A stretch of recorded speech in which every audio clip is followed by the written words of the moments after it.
नमस्ते। सोचिए, क्या सिर्फ एक सिंपल सा अभ्यास, बस याद करने का अभ्यास, हमें उस अल्टीमेट पीस तक ले जा सकता है? आज हम एक ऐसी ही आध्यात्मिक शिक्षा को डिकोड करने वाले हैं, जो हमें सर्वोच्च अवस्था तक पहुंचने का एक, कह सकते हैं, बहुत ही अनोखा रास्ता दिखाती है। तो सवाल यही उठता है कि हमारी जो अंदर की शांति है, जो इनर पावर है, उसका असली सोर्स आखिर है क्या, है ना? हम सब उसे बाहर की दुनिया में यहां वहां ढूंढते रहते हैं, पर क्या हो अगर इसका जवाब कहीं बाहर नहीं बल्कि हमारे ही अंदर छिपा हो? चलिए इसी खोज में थोड़ा और आगे बढ़ते हैं। तो इस रास्ते पर जो सबसे पहला और कह सकते हैं सबसे जरूरी कदम है, वो है अपने असली स्वरूप को पहचानना। ये समझना कि हमारी आइडेंटिटी सिर्फ इस बॉडी तक ही लिमिटेड नहीं है, हम इससे कहीं ज्यादा हैं। इस पूरी टीचिंग के सेंटर में जो आइडिया है वो है आत्मा का। जरा इमेजिन कीजिए कि आत्मा चेतना का एक छोटा सा, कभी ना खत्म होने वाला लाइट का पॉइंट है, और यही यही हमारी असली पहचान है। ये शरीर से बिल्कुल अलग है, बिल्कुल वैसे ही जिसे एक ड्राइवर अपनी गाड़ी से अलग होता है। ये कंपैरिजन देखिए, इससे बात और भी क्लियर हो जाएगी। एक तरफ है आत्मा, जो हमेशा है, इटर्नल, और दूसरी तरफ है ये शरीर, जो टेम्परेरी है। मतलब इसे ऐसे समझिए कि आत्मा हमारा असली मैं है, और ये शरीर तो बस एक कॉस्ट्यूम है, जो हमने इस दुनिया के स्टेज पर अपना रोल प्ले करने के लिए पहना हुआ है। बस इस फर्क को गहराई से पकड़ना, यही आगे बढ़ने की चाबी है।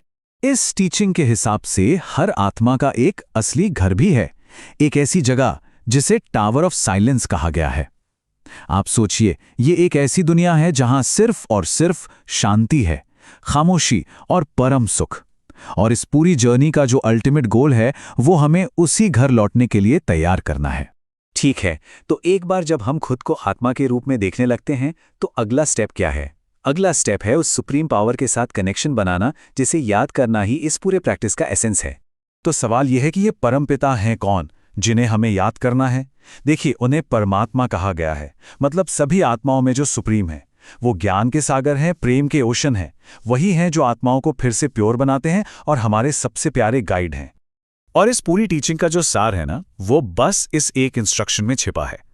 मामे कम याद करो, मतलब सिर्फ मुझे याद करो। सुनने में बहुत सिंपल लगता है ना, लेकिन ये एक बेहद पावरफुल कमांड है, जो इस पूरी प्रैक्टिस का, कह सकते हैं, सेंटर पॉइंट है। तो ये जो याद करने की प्रैक्टिस है, इसे असल में करना कैसे है? इसके 4 मेन स्टेप्स हैं। पहला, हर पल खुद को इस शरीर से अलग एक आत्मा समझना। दूसरा, अपनी सोच, अपनी बुद्धि को परमपिता की तरफ लगाना। तीसरा, अपने असली घर, उस टावर ऑफ साइलेंस को याद करना। और चौथा, धीरे धीरे इस शरीर और दुनिया के जो भी रिश्ते नाते हैं, उनसे अटैचमेंट कम करना। अब आते हैं एक बहुत ही इंपॉर्टेंट पॉइंट पर। ये जो टीचिंग है ना, ये किसी चमत्कार या बाहर से मिलने वाली हेल्प पर डिपेंड नहीं करती, बल्कि ये हमारे अपने पुरुषार्थ, यानी हमारी अपनी मेहनत पर जोर देती है। यहां सारी की सारी रिस्पॉन्सिबिलिटी हमारी अपनी है। और ये हम सब जानते हैं, राइट? जब भी कोई मुश्किल आती है, कोई बीमारी हो या कोई फाइनेंशियल लॉस, तो हमारा पहला रिएक्शन क्या होता है? हम प्रार्थना करते हैं, प्लीज मेरी ये प्रॉब्लम सॉल्व कर दो।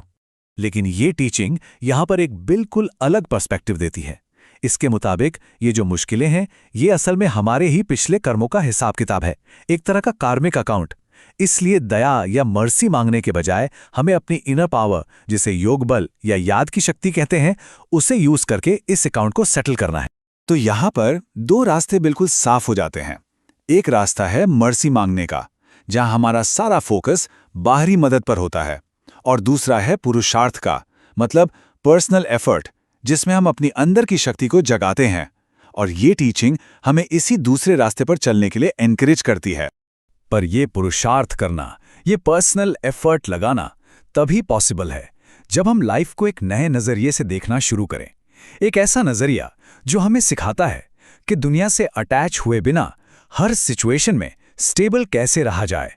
यहां पे दुनिया को एक अनादि ड्रामा कहा गया है, मतलब एक इटर्नल, पहले से तय नाटक, जिसमें हर आत्मा का अपना एक फिक्स्ड रोल है।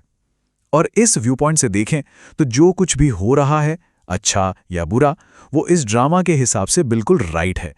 ये सोच हमें एक गहरी एक्सेप्टेंस और शांति की तरफ ले जाती है। ये जो कहावत है ना, आप मुझे मर गई दुनिया, ये इसी डिटैचमेंट को दिखाती है। इसका मतलब सिंपल है, जब हम अंदर से इस दुनिया के असर से मर जाते हैं, मतलब पूरी तरह डिटैच हो जाते हैं, तो फिर दुनिया का सुख दुख हम पर असर डालना ही बंद कर देता है।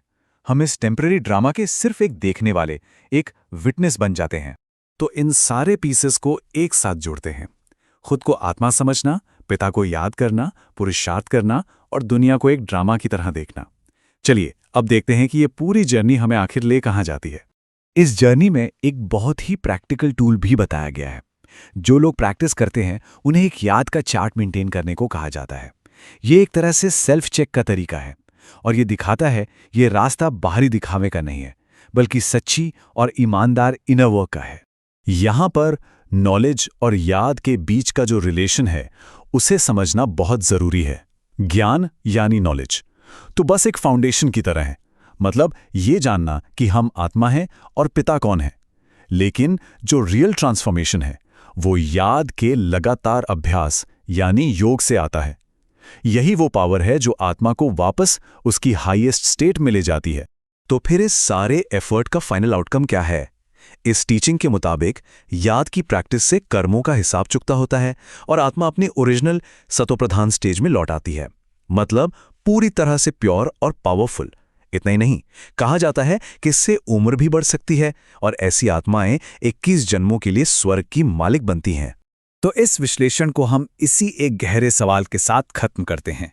अगर हमारी असली पहचान एक इटर्नल सोल की है जो बस एक टेम्पररी ड्रामा में अपना पार्ट प्ले कर रही है, तो सोचिए हमारी पूरी दुनिया, हमारे इमोशंस, हमारे एक्सपीरियंस, सब कुछ कैसे बदल जाएगा अगर हमारा फोकस इस ड्रामा से हटकर हमारे असली परमानेंट स्वरूप पर टिक जाए।